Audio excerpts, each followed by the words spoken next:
el álbum, las fotos de Hitler en el libro. Porque es muy fuerte, yo no sé si ustedes lo tienen, el libro lo miraron, pero ustedes saben, en la página 16 empiezan las fotos estas. Yo les muestro así de lejos, pero es re fuerte. ¿Y son las fotos de las Son postales? las postales. Entonces, están bastante estetizadas, ¿no? Qué sé yo, Hitler conservatillo, con niños, leyendo propaganda.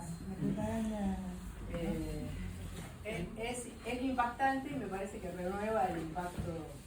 Lo que pasa es que yo creo que sí, que eso es lo que pasó, que cuando yo vi esas postales me dieron tanta perturbación que me parece que yo, sí, yo en un momento no las quería poner. Yo hice mi trabajo efrástico sobre cada una de estas postales, pero narrativo, digamos, ¿no? Describiendo las postales. Y no tenían el mismo efecto de ponerlos ahí con esa presencia tan intimidante y perturbadora, de tenerlo a Hitler que te mira directamente a la cara. Es un poco reeditar lo que te había pasado a vos. Exacto.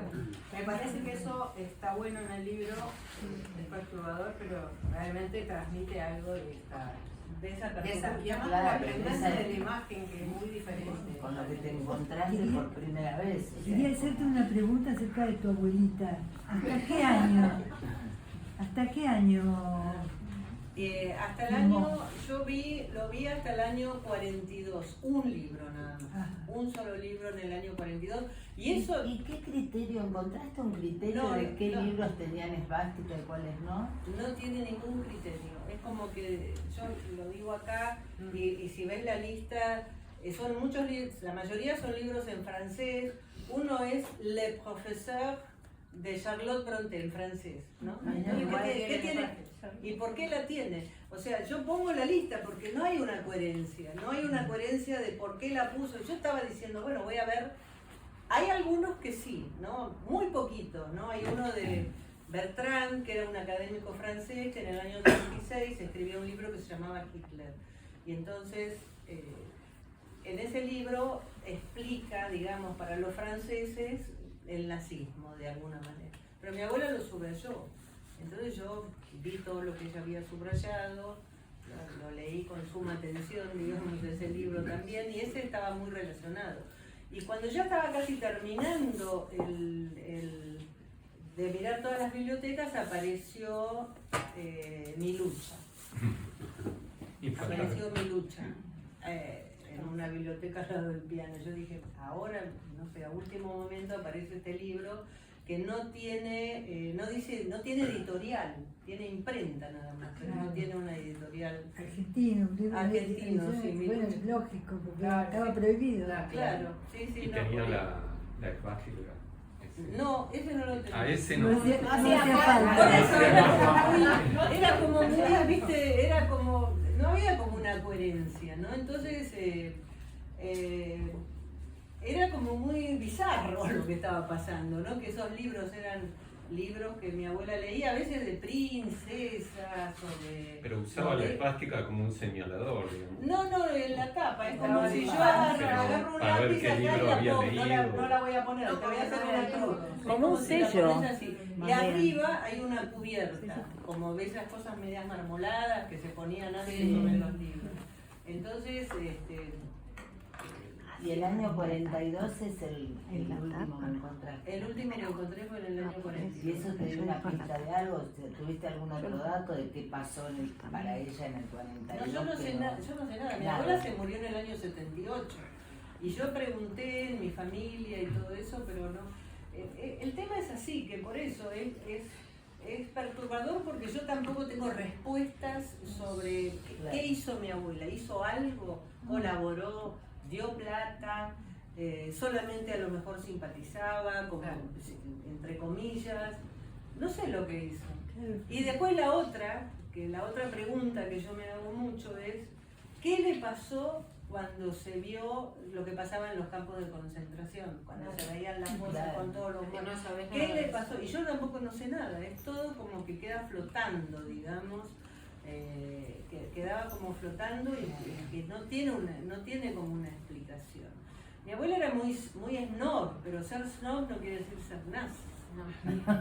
Por eso digo. Sí, No necesariamente. por eso quiero decir que era, por el lugar de donde venía y qué sé yo, era como muy, no sé, pero no es lo mismo.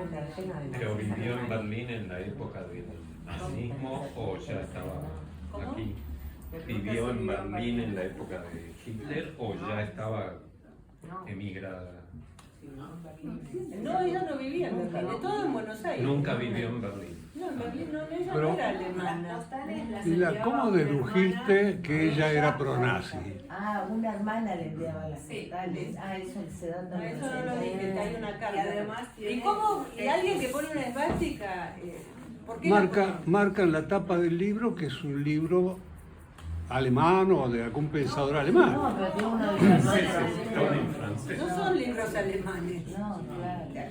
Si mirás la lista, de alemanes, no. Bueno, o relacionado con el hitlerismo, pero a lo mejor tenía un interés histórico. no sé, por ejemplo.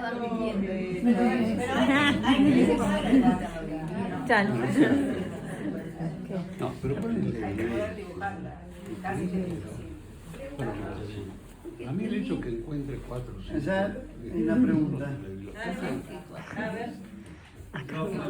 Quería saber qué opinaba tu padre al respecto. Por ejemplo, ¿alguna vez? Ahora que no te cuento, no escucho la pregunta. Muchos germanófilos. Y la realidad, chicos, vamos a hablar, Argentina era germanófila. Bueno, pero eso No todos vinieron todos, No toda Argentina era alemana. no, pero había mucho, eso es lo que digo. Sí, había muchos. Basta ver la foto del Luna Park La en el mitad. año 28 para ver la cantidad de La gente mitad que- del país era germanófilo. El saludo, ¿no? El ejército argentino estaba bajo la tutela del ejército alemán desde el principio del siglo, desde el 1900. El uniforme de los soldados argentinos de la época hasta Perón era alemán y el casco era alemán.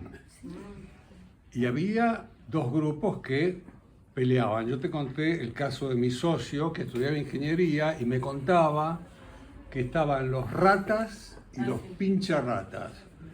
Y discutían entre ellos que eran pro-británicos y pro-nazis. O sea, la Argentina en ese momento estaba partida al medio. Pero no tenía demasiada incidencia en la política argentina. Hasta que llega Perón, que era obviamente, no te diría nazi, pero era cultor de la política de Mussolini. Era mussoliniano. Bueno, y ahí empieza el desbarranque de la Argentina. Ahora, yo lo que pienso es que todo lo relativo a tu abuelita, yo le digo abuelita porque siempre es la abuelita de uno, ¿no es cierto? Yo pensé que era irónico. No, bueno, también se puede. Porque también Pero- hay recuerdos que tienen que ver con eso. Claro, Sí, con el afecto, ¿no? Con lo que- Claro, y ahí está el punto también de Claro. interés Claro, del porque libro, hay de lo como- complejo, ¿no? Claro, de lo complejo, claro. Es complejo porque También. Porque yo creo que de todas maneras, a mí me inquieta todo, digamos, yo recibo toda tu perturbación para hablar de esto, me produce una gran inquietud a mí también. ¿sí? Claro, claro. No pasa desapercibida para nada, pero yo creo que más allá de tu abuelita, esto es lo que te pasa a vos y cómo te haces cargo vos Correcto. digamos, Claro. de tu identidad. Claro. Cómo ¿Y qué te trabajo desglosás, hace con la escritura? claro, ¿no? Es cómo interesante. desglosás vos esa cosa tan tremenda que es el quién soy, ¿no? Sí, exacto. No, a mí Es muy valioso. Sí, trata más de vos el libro. Trata más de vos el libro. Sí, bueno, Yo sí, pienso- no trata de mi abuela. pienso No, que- y también que trata a de través- todos nosotros. Yo creo que hay que poder pensar algo. Yo pienso que a través No, de si dos no, objetos, se vuelve una anécdota. la máquina de sacar fotos, ¿Sabes qué dice el libro? ¿Cómo? que a través de dos objetos transgresores, una es la máquina de sacar fotos que es robada Sí, también. y la otra es el álbum que también es sacado. Sí. No es que te lo dan, vos también. Entonces, a través, y que a su vez cada objeto en sí mismo tiene algo de transgresor. Y a través de esos dos objetos vos tratás de revelar, ¿no? De sacarlo velado, Sí. ¿eh? de sacarlo de lado que no ves de tu familia y tuyo. No solamente, no estás hablando nada más que de tu familia. No, yo no estoy hablando. Estás hablando de tu búsqueda y además que vos siempre estás como en ese borde transgresor en tu juventud, por lo menos. Siempre estás en el borde, ¿viste? Caminando sola en la guerrilla, ¿viste? En el momento de la guerrilla, siempre con quizá, ¿viste? Un poco de fumo, que no es lo que buscan. O sea, pero vos tenías una personalidad en el borde, ¿viste? Con el peligro. Lo que me encanta del libro es que llegás a las partes más lindas para mí y que me parece que muestra una isla que no conocemos, que no pasa por la poesía, sino que pasa por la narrativa, por la prosa, es la descripción que haces de los momentos que estás con tu familia. El momento en que contás que estás en la cama con tus hermanas y con tus padres y que vos te limás las uñas, ¿viste? O sea, no, yo no me lo detallo. bueno, Está bien, ¿viste? está bien. Y mientras alrededor, ¿viste? Está la guerrilla, está todo, pero están todos sentados en la cama. Y lo narras de una manera tan linda, Lila.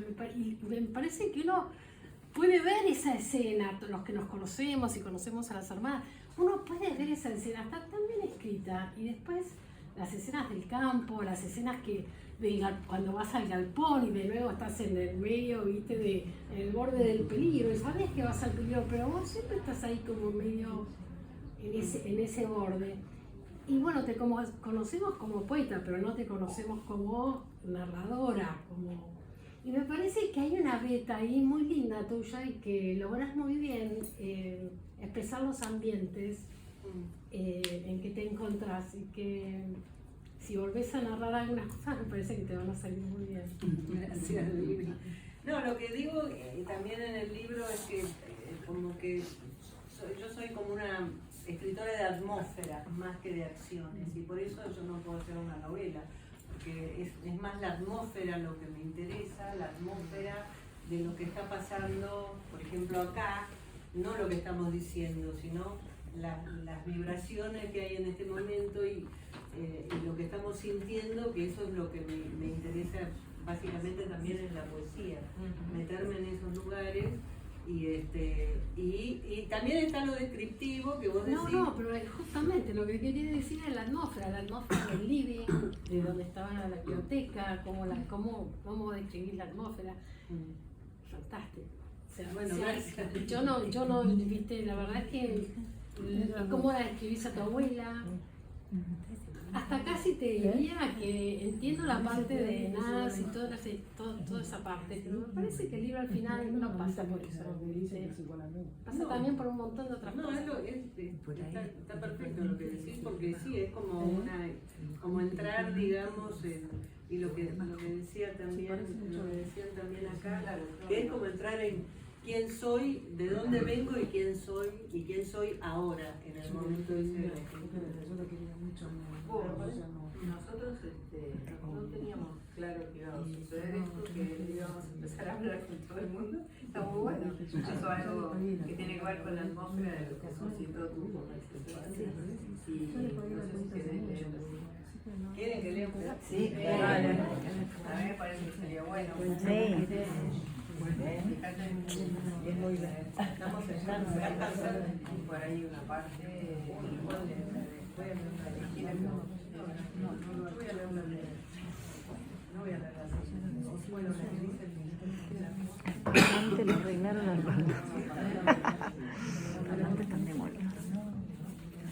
Adelante, vale. ¿Vas a hacer algo de la convivencia? Intenté decirlo hace un rato, insisto, que a mí me parece que este libro tiene que ver con todos. No te preguntaba si alguna vez charlaste con tu papá.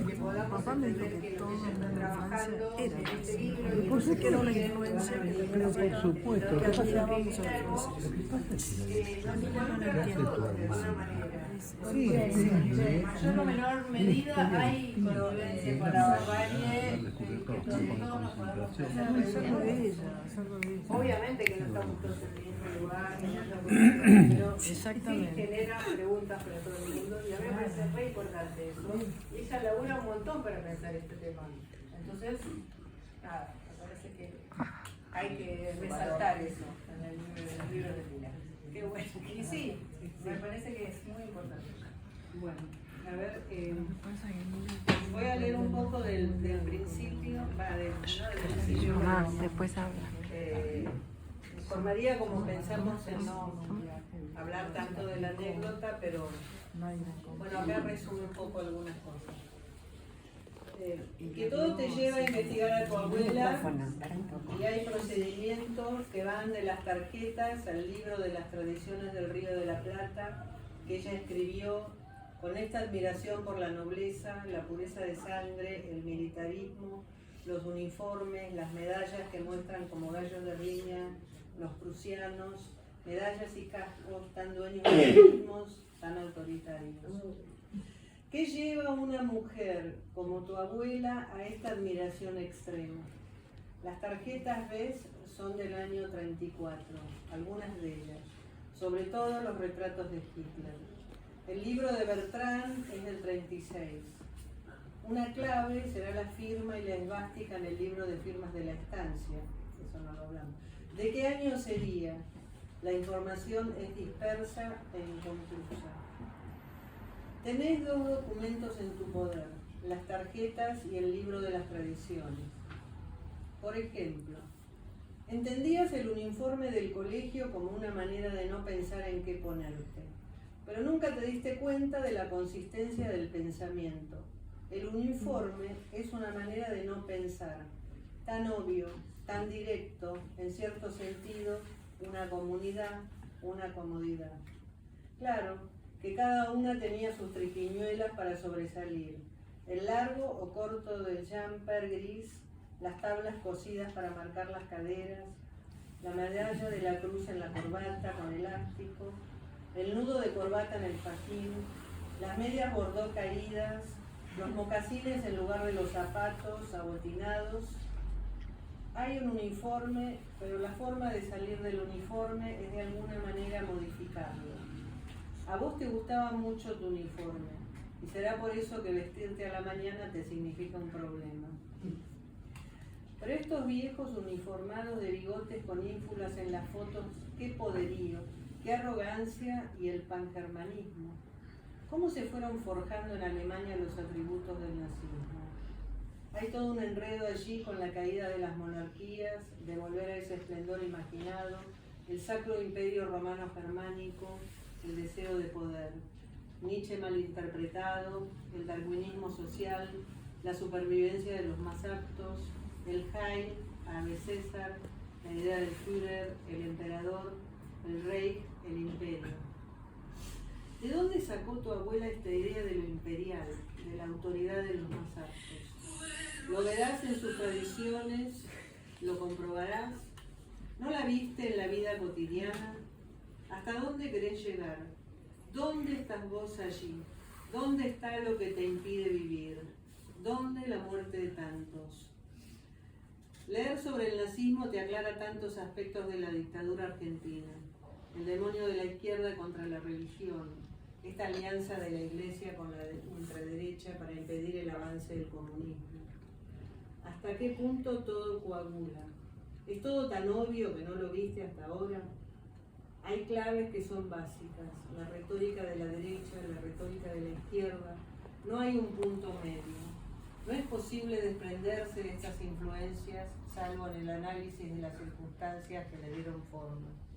En tu caso, tu formación en este ambiente conservador, más moderado con tu padre. Pero la casa de campo significa este poderío, este símbolo de nobleza en el escudo traído desde España, buscado por tu abuela en España, el feudo, el título, el escudo que lo prueba, que no es de ella, sino de su marido. Y ella entonces, ¿de dónde viene? ¿De dónde viene esa compulsión nacida en un país que intenta ennoblecer de tradiciones y títulos? ¿Cómo se le vino este mundo se le vino abajo este mundo con el peronismo, con los casamientos familiares, solo que ustedes quisieron otra cosa? No lo que se esperaba de ustedes, no en todos los casos. En muchos todavía subsiste sin conciencia, sin cuestionamiento. Es un lugar de privilegio, el privilegio del nacimiento dado por el nombre y el dinero. Y por eso vos sos quien sos. Sos en tu mente quien sos. Pero ¿acaso lo supiste alguna vez? Hay algo en vos que viene de allí. Hay algo en vos que de allí se ha ido, que ha buscado lo opuesto. Afrontaste el cambio como una forma de rebelión, sin darte cuenta todavía de lo que permanece. Te fascina tu casa en el campo, te da un aura de algo que fue y sigue siendo vos. ¿Pero lo mereces? ¿Por qué habrías de merecerlo? ¿Qué hiciste para heredar una cierta glorificación del nombre representado en ciertas posiciones? ¿No es que también muchas veces sentís que no mereces esta vida, el subte, las inclemencias del tiempo, el trabajo de la casa, los 5 pisos por la escalera, la dureza en general de New York? ¿No es que vos, por tu nombre, por tu origen, ya de por sí, sin necesidad de hacer ningún esfuerzo, sabés quién sos, aunque nadie lo sepa? Sabés quién sos por tu abuela, por la importancia que tu abuela le dio al nombre, por el anillo de sello que te regaló para tu cumpleaños en Madrid, anillo que vos quisiste, que pediste, que te daba un lugar, un espacio en una lejanía de nombres superpuestos, de nombres inconclusos, con el sello que tu abuela adoptó para sí, que le dio una legitimidad a su linaje escondido. ¿Cuál será al fin ese linaje? Ese miedo profundo de ser menos, a ser despreciada por una peculiaridad que se llama el nombre, inventarlo, ir al Hotel Ritz donde solo la nobleza era aceptada, tener eso que ella consideraba un honor, sería por el prestigio, el árbol genealógico o la plata.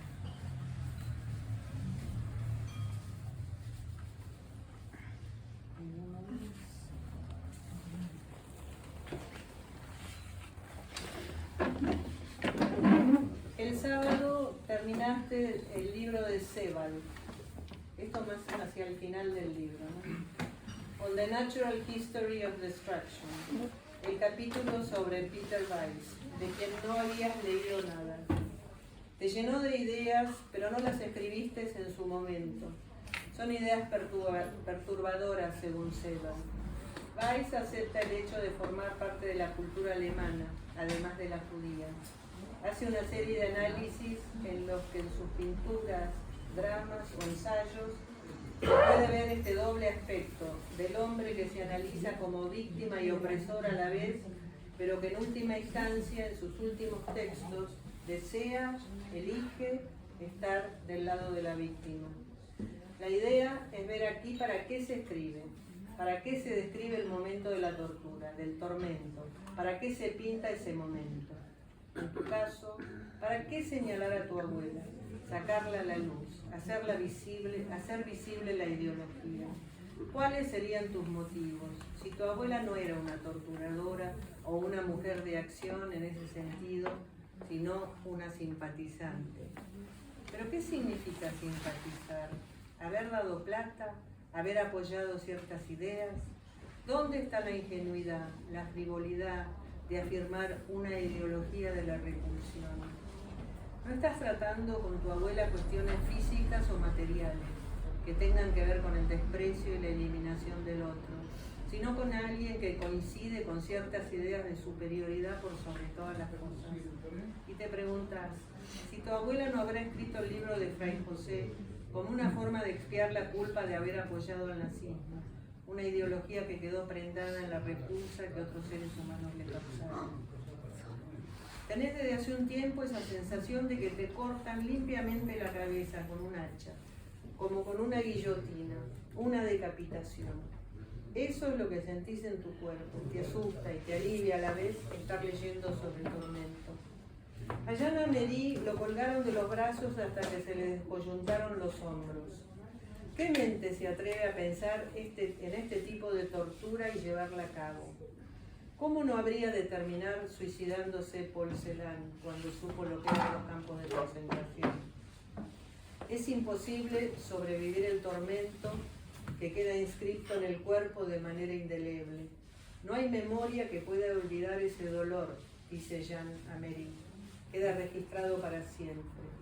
El tormento no se olvida, así como los soldados que vuelven de la guerra, no se recuperan de lo que vieron o sintieron en el campo de batalla. ¿Y por qué entraste en este espacio donde se despliega la capacidad de la mente para generar el horror como si fuera algo lejano? ¿Y acaso hiciste algo más que sentir pánico de que algo pudiera pasarte? ¿No queda en el inconsciente colectivo de un país todo esto girando y girando como una película interminable que se proyecta a sí misma como en la invención de Morel?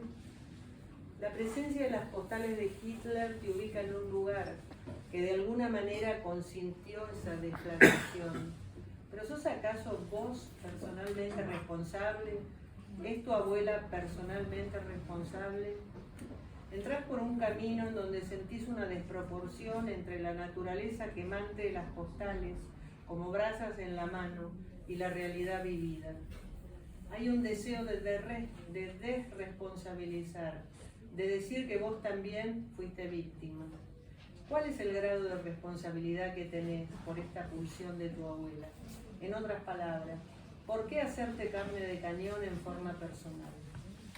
Entrar en la repulsión, en la abyección, romper una barrera en la memoria, entrar con simplicidad, no desde el lugar de la razón, sino como víctima y victimario, como superior e inferior, desde ese lugar en el que nos manejamos genuinamente y que nos impulsa a estar a veces de un lado, a veces del otro, en un ir y venir constante, fuera de la ley, porque la ley que supuestamente nos separa de los animales está hecha para mantener el límite entre el pensamiento, la compulsión y la acción.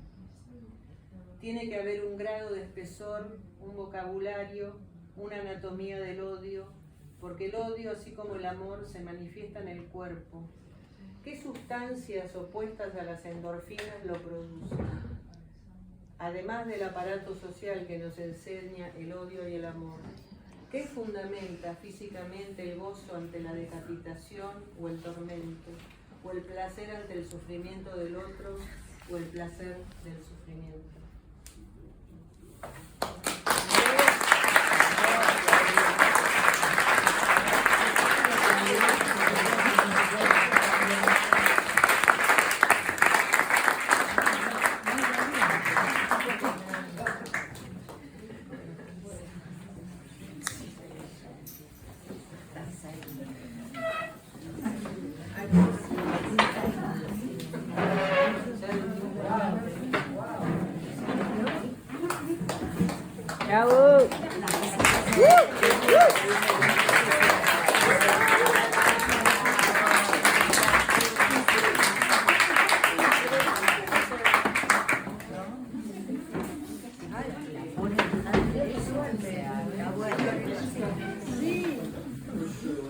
Algunas palabritas.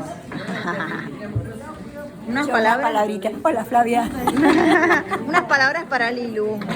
Y las felicitaciones, me encantó. Muy bien, hablaste muy bien y muy tranquila. Muy bien.